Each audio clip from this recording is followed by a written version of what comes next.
Okay, so let's get on with the panel. Who has their first question? A question you always had, but you never got it answered, or you was just sticking in your mind. And does anybody have a question? There's one over there. Pat. Hi. This is a question about the switch from knots to solo knots. So you're auditing somebody and auditing knots. Now, I know the bridge says you don't ever put anybody being audited and audited knots onto the training of audited knots. But I see no reason why one shouldn't. Because, especially out in the free zone, you get somebody partway through their audited knots. They will run better if they understand what it's, the better they understand it. So is there any technical reason why I couldn't take a PC who was on audited knots and say, good, study the materials now, and by the time we're done with audited knots, there's flat out ready for solo. Does anybody know that? All right, let me repeat the question. So you're asking, can someone get trained on solo knots while they're getting audited knots, correct? Right. Right. And if not, why not? Okay, I got it. All right, who wants to answer that question? Got 2 minutes. Okay, well, I'll take a stab at it. If someone is doing well on the program, it depends on the individual. If they're doing well on the program and they're not running into any added complexity and study problems that you would have to handle separately, it could get very screwed up if you've got a study problem at the same time that you might have to run down. I don't see any reason why they can't be on study of what they're going to be getting for doing some solo knots. But the only thing, my reservation on solo knots is it can go on forever. So I would give them that warning that just because they're studying this doesn't mean they're going to take 10 years to do it. That it could be almost like useful as a rudiment type situation. Giving yourself a little repair session if you need it, but not delving in on and on and on forever on that level. So that's my answer. Thank you very much. I pretty much agree with Mary completely. It is a matter of the competence of the individual in front of you. If it feels good to them and they are competently able to do the auditing and study the material simultaneously, and you're assessing that, and if they feel good about doing that, then sure, why not? Go right ahead. Thank you. Well, I think the criteria of, if you just kind of put him on it and see how he does, that, it may or may not work, but when the person starts to feel a cause over the material, and you can tell how he's running as a PC, not the effect, and not confused or apathetic or otherwise misemotional about it, then he can study the material at cause. And I think that's the criteria. Right on. Good. Right on. Exactly. Actually, before we are auditing them on Excalibur, which is comparable to knots, we are let them study it, and it makes it much easier when they understand what is to audit all about. Thank you. All right, I get to answer a little bit too. I'll be short. I don't like to reinvent the wheel. I do the 27 steps on audited knots, and then I put them on solo knots training because it's easier. They don't get into things they shouldn't get into, stuff like that. It's easier for me as an auditor and trainer. Okay, another question? Back there. OTA, you remove the amnesia from the whole track? Does OTA remove amnesia from the whole track? And can you remember? Same question. All right, anybody want to answer that? Well, I had a little bit of a different EP. For me, it just removed my whole track.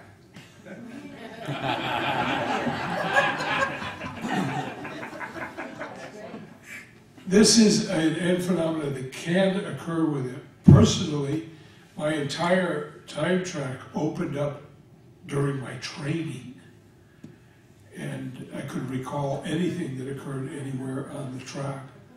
So it's again, I think it's a matter of the individual, and how they respond to the process. Most of Ron's processes are totally unlimited in what they can achieve. And if you orient the pre-clear or pre-OT to that, they generally pull it off. Right. I agree with John. It depends on the individual and how deep they're going to look into their own case. And I've seen people on Dianetics who haven't had the grades that went into the whole track and confronted it. The old EP of OT2 used to be ability to confront the whole track. I got that EP when I was run on some early processes that ended up being reflected in the OT2 materials later on. So I got the ability to, I got that EP right in the beginning when we were run on those quote-unquote maybe experimental processes. But it depends on the individual where they can get into it, they jump into it and they get reality on it. You want to answer that? I think everything is said from my point of view.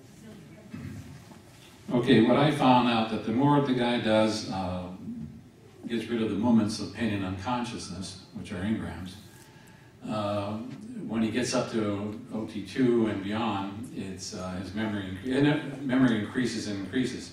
In other words, it's a gradient scale of regaining your ability to look at the whole track and get rid of the amnesia. It's a gradient scale. Okay, any other questions? Whatever happened to the old black and white and Technique 88, and how does that apply to today's auditing? Oh, wow, I'm sorry, John. How does it apply, the old black and white, Technique 88? In the book 880. In the book 880 to the bridge? The bridge is yeah, how does it apply today? Where do we use that stuff? If not, why not? Where? All right. Anybody want to answer? That excites the heck out of me.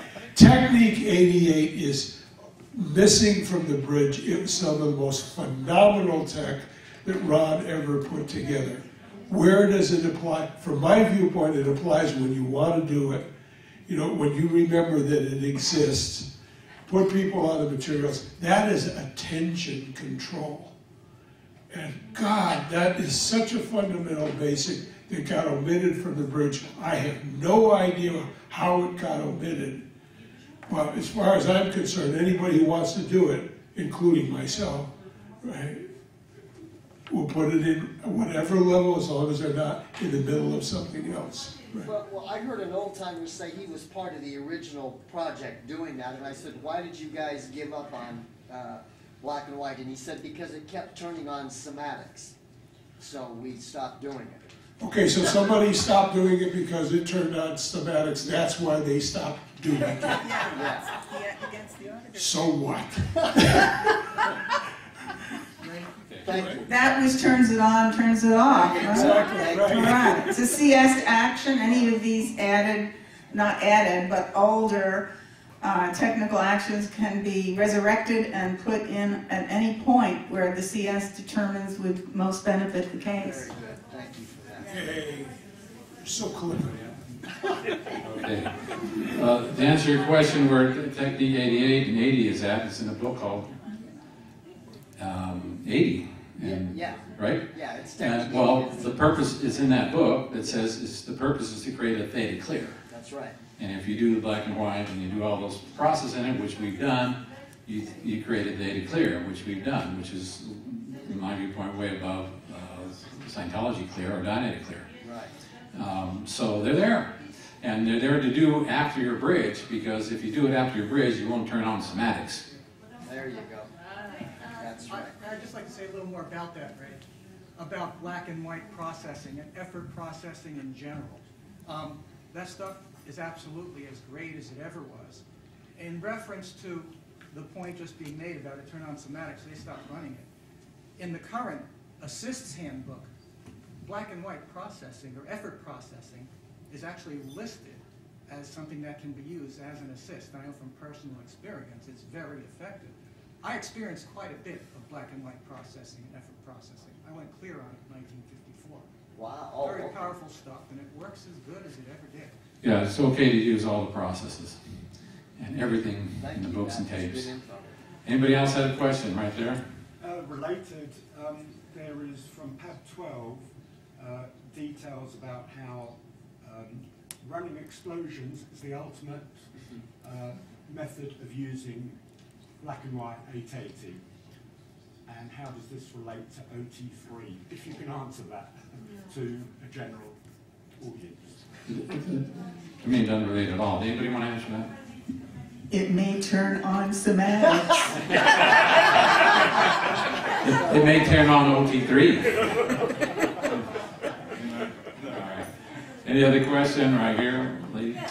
Can you give me, what is the definition of a CS? I mean, what is the CS's job? I need the full definition. What's the purpose and the definition of the CS? What's the CS's job? Yeah. Anybody want to answer that?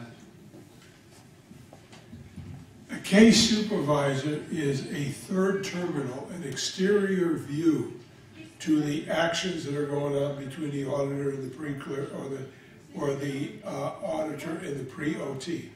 Their job is to determine, by all of the information that comes back, what is the best pathway to achieve the specific objectives that are being sought after at that particular time. Each process, each technique has a particular end phenomenon. And the CS is guiding that to occur for the specific individual in front of them based on their individual case. Case supervisor, when I was first trained by Ron on the Class A course, he told us that we were supposed to be representing his viewpoint. So the CS, as a Class A, is assuming the viewpoint, which is, like John said, exterior, and using the L. Ron Hubbard viewpoint of where the case has to go, where the auditor is more directly involved and may not see it as large, in a large picture like that. So that's CS.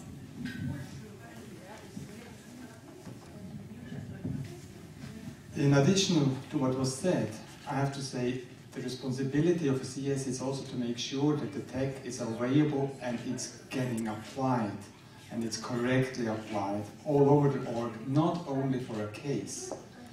I consider that very important. Well, and I think another key thing is that the case supervisor makes sure that the auditor stays objective about the PC's case and doesn't go the effect of the PC or different situations that have come up, so that the CS and the auditor are stated cause over the PC in the PC's case.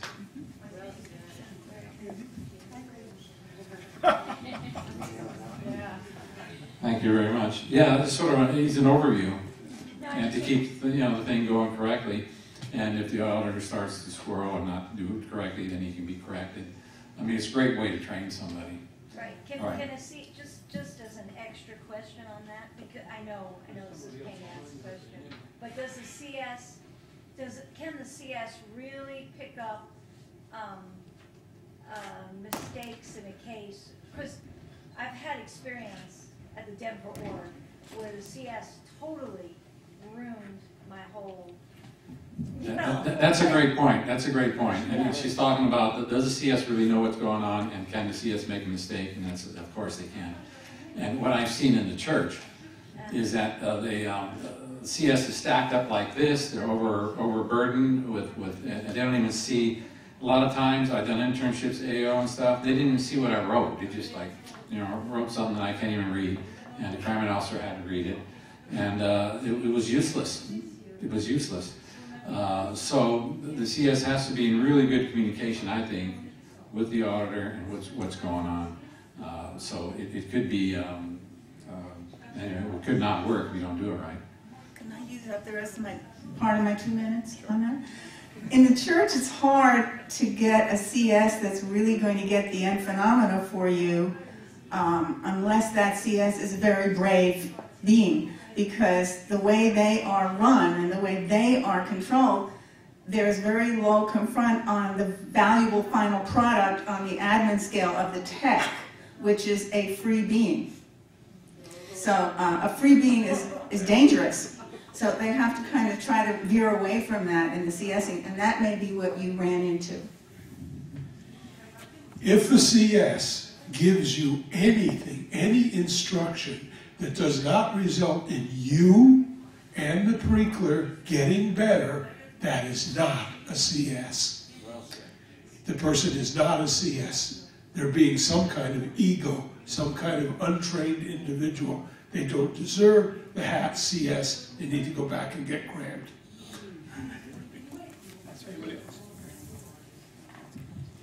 Okay, thank you for your follow-up. I didn't mean I'm to sorry. counter-intention you, but that was a good follow-up. Right. Over there, over there. Each of you thinking about CS and auditor being one person. Okay, what about the CS and auditor being one person? This is a very, we're in the free zone. Somebody's up in Alaska. If he could switch his hats, and he's trained as a CS, this is my answer. If he's been trained as a CS, and he can do this hat switch, and he can do, he's got to be the ethics officer, he can do that. But the only problem I ran into is that the PC can't switch the hat that fast. See, the PC, you know, oh, you were getting down on me for my out ethics scene, and so how safe am I in the session now? See, he gets it all confused. So that kind of PC needs an org, it needs the separate hats, and that's my answer. But anybody else? Yeah. It is a matter of you're not being the CS and the auditor. Those are two different units of time. You're being the auditor when you're being an auditor. You're being a CS when you're being a CS. And if you're being a CS, you need to create the idea of exterior to the whole session. You're backing away. I would train the person to dramatize backing away, to physically even back away, mentally and physically, from the pre-clear, from the auditor, and have that exterior view. And so you're literally changing hats, you're literally becoming a new person. And the last thing I want to say is I invite you to read Descriptive Processing in the Phoenix Lectures, the chapter called Descriptive Processing. It tells you when you can reach a state where you can instantaneously shift from CS to auditor to CS. It requires a level of skill and competence. And if you achieve that level of competence, then you can. Otherwise, you've got to really dramatize the separation of the hats. Right. That's good. Right.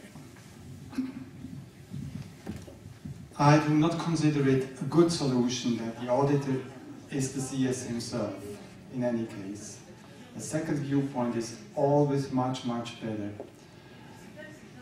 Of course, when you are a highly trained CS and if you have a lot of experience, well, that might work.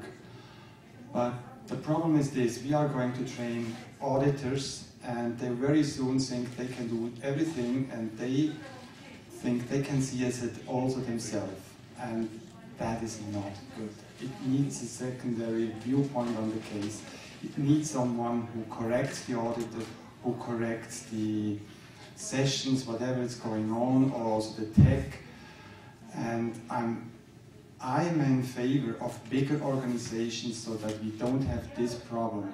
It is a dead end, to my understanding, that we are going to CS ourselves, or even making even worse things, auditing on the phone or Skype or so. I think we need to build up bigger organizations and getting in people so that we are a real group and not split or buttered all over the planet as an organization. We need organizations which are strong and are correct, and the terminals have the ability to correct each other.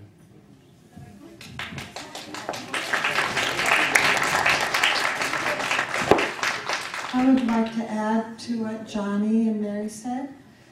I do think if it's necessary that you do wear the hats, but I believe the CS needs to be objective rather than exterior. So that's just the only change I put in there. I think objectivity is very important, and training's the most importance. as a CS. So no auditor should CS for themselves, really. Should be trained as That violates the auditor's True. code. That's true. There's some stable datums there, like you don't CS in the chair. And yeah, it's definitely more better if there was a CS.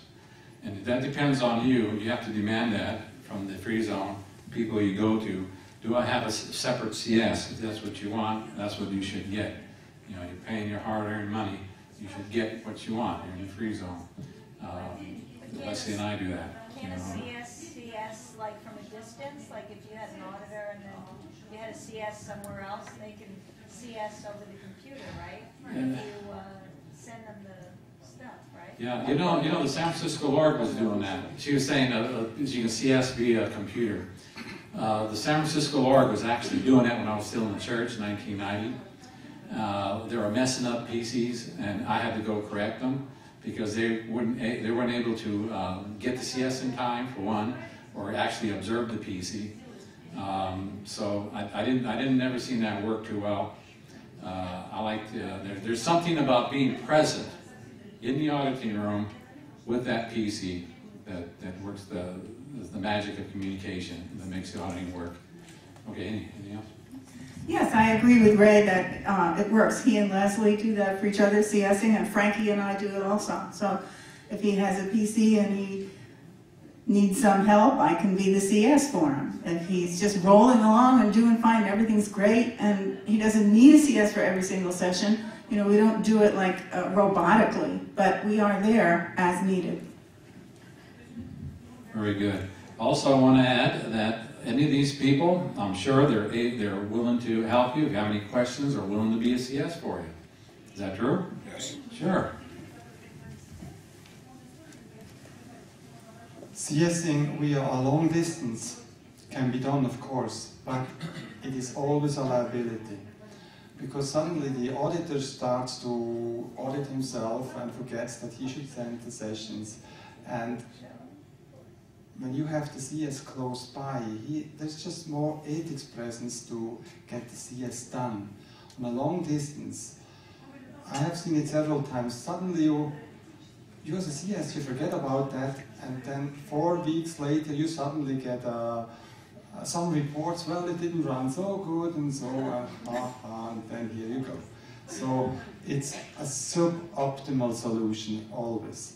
So again, we need to expand and to have orgs with a correct org board that is much, much more the solution than these unusual solutions.